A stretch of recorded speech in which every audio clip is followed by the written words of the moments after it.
Break के बाद एक बार फिर से आपका स्वागत है। हम चर्चा कर रहे हैं रामलीला 2 की, यानी कुल मिलाकर रामलीला मैदान में बाबा रामदेव जो 2 दिन से अनशन पर बैठे हैं उसकी हम चर्चा कर रहे हैं। आज हमारे बड़ी खबर में बाबा रामदेव को लेकर जो सलमान खुर्शीद हैं उनका बयान आया है। सबसे पहले आपको वो सुनाते हैं। से जो लोकतंत्र में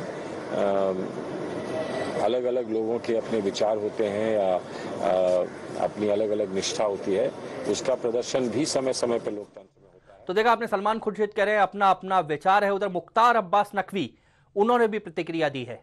कोई संस्था या कोई व्यक्ति या साधु संत या लोग इस तरह की आवाज उठाते हैं तो मुझे लगता है कि उस आवाज को नक्कार खाने में तूती की आवाज न मान करके उस आवाज को गंभीरता से लेना चाहिए और उस आवाज के बारे में सरकार को सोचना भी चाहिए, निर्णय भी लेना चाहिए और उसके लिए आगे कदम भी। तो देखा आपने, मुख्तार अब्बास नकवी कह रहे हैं कुल मिलाकर एक आवाज है, उसको सरकार को सुनना चाहिए। प्रताप जी, मुख्तार अब्बास नकवी बोलते हैं, सलमान खुर्शीद बोलते हैं कि अपना अपना विचार है। मुख्तार अब्बास नकवी कहते हैं कि सुनना चाहिए।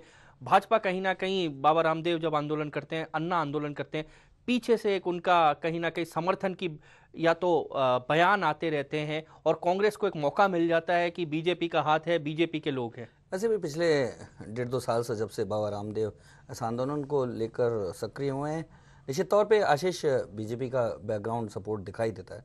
लेकिन सबसे बड़ी बात है कि मुख्तार अब्बास नकवी की अगर राजनीति से इतर भी बात की जाए तो बात सही है कि आखिर में किसी भी ऐसी मांग को नकार खाने में तूती की आवाज मानकर बिल्कुल अवहेलना नहीं कर देनी चाहिए। लोकतंत्र में चिंगारी कब आग बन जाएगी, ये सरकारों को ध्यान रखना पड़ेगा। तीन लोगों के और हमारे पास प्रतिक्रियाएं हैं, हम आपको जल्दी से सुनाते हैं। फारूक अब्दुल्ला, लालू यादव और पवन बंसल, क्या कहा इन तीनों ने?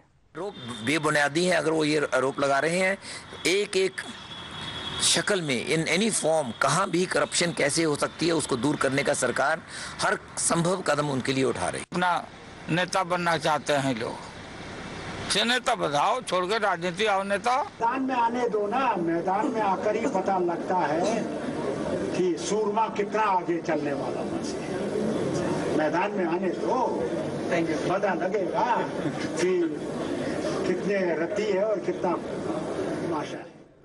तो देखा आपने, लालू अपने अंदाज में चुनौती दे रहे हैं और फारूक अब्दुल्ला ने भी चुनौती दी है। प्रताप जी, एक बड़ा सवाल है, इन जो राजनीतिक दल हैं, जो भाजपा के अलावा हैं, कांग्रेस के साथ जुड़े हुए राजनीतिक दल हैं, वो सीधे तौर पर एक भाषा हो गई। जब से अन्ना ने राजनीतिक घोषणा की है, राजनीतिक मंच बनाने की घोषणा की है टीम अन्ना ने, उसके बाद अब इन सब की लैंग्वेज और जबान भी एक हो गई है कि मैदान में आइए देखते हैं, राजनीति में आइए देखते हैं। नहीं, बिल्कुल उनको चुनौती खुद के अखाड़े में देना चाहते हैं। आमतौर पे राजनेता जब कोई राजनीति में आता है तो उसे धकेलते हैं कि अरे बहन नहीं आइए, हमें खतरा हो जाएगा। अब इनको घसीट रहे हैं और कह रहे हैं कि हमारी तरह हो जाइए, हमारी तरह ही भ्रष्टाचार के मामले में संवेदनहीन हो जाइए, हमारी तरह ही कान बंद कर लीजिए।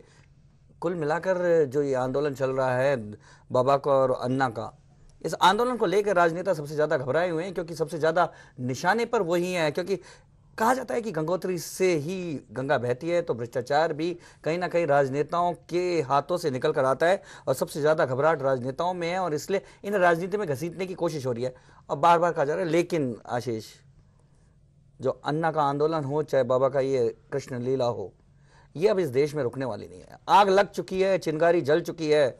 अब ये कब दावानल का रूप लेगी, राजनेताओं को तय करना है। क्योंकि राजनेताओं ने यदि नहीं माना, शासकों ने यदि नहीं माना, तो ये आग जंगल की आग की तरफ फैलेगी। एक चुटकुला आपको ध्यान आ रहा है कि एक चिड़िया को एक कौआ काले रंग में डुबो देता है और उसके बाद फिर पूछता है कि अब बता ज्यादा काला कौन। बिल्कुल ऐसा ही लगता है कि पूरे राजनेता कोशिश कर रहे हैं कि बाबा और अन्ना भी काले काले हो जाएं तो फिर काले का भेद मिट जाएगा।